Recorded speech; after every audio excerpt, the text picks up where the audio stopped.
Eliezer is sent by Avram Avinu to try to find a wife for Yitzchak. And they go through an entire process, and Eliezer is not confident whether that mission is going to succeed or not.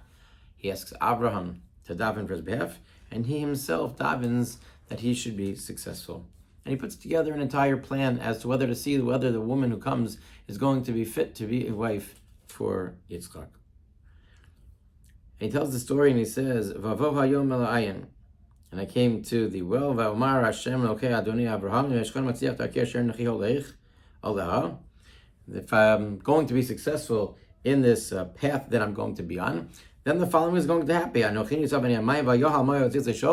The young woman who comes to draw forth the water, I will say to her, and she will offer to provide water for me after I ask, and then she should respond, say, I'm going to give you to drink. And she even goes a step further, right? True chesed, it seems to be, is not just doing what's asked of you, but trying to find more opportunities to even chesed. Now we're going to see that this person is truly embodies what chesed is all about and can fit into the house of Avram Avinu. And then I will know with certainty that she is the one who has been designated by Hashem for Yitzchak. And then the pasuk says, I've not just, as I'm concluding to speak to my heart, to daven, and Rivka comes, and she has her jug on her shoulder, and she draws forth the water, and I go and I ask her. And there's a very interesting phrase that the Torah uses. Terem achalet ledaber el libi. When I have finished, just as I have finished concluding davening, but the language that's used is ledaber el libi, to speak to my heart. And I noticed in the parish of Rav Wolbe, in his ha'aras on the Parsha, he pays attention, he says, we see from Eliezer a different understanding or a different dimension, perhaps, of tefillah. When it says, it doesn't say that we often refer to tefillah as avodah shebelev, it's an avodah which is in our heart.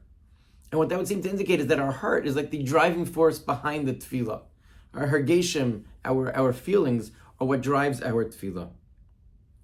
But what he seems to be telling us here is that tefillah hi dibur el halev. That part of the dimension of tefillah is to talk to our heart, is to work on trying to uncover what is in our hearts. And in thinking about it, the same lashon, the same language is actually used when it comes to Chana. Chana, who is the model for tefillah. So many halachos are learned out from the tefillah of Chana. It says that when she finishes midaberas aliba, when she finishes speaking on her heart. So again, it seems to be, this is what Rav Wolbe is focusing on, that there is a connection within tefillah that asks of us not just to put our heart into it, but to take a moment and reflect on what is in our hearts. There are different paths to connecting to HaKadosh Baruch Hu. But sometimes our hearts, Rav Wolbe brings down the Zohar that says that our hearts are the things that are closest to HaKadosh Baruch Hu. And this dimension of tefillah, which Eliezer is revealing to us, which in fact also exists from Chana, seems to be that part of what we need to try and do is to figure out how to connect to what is already inside our hearts.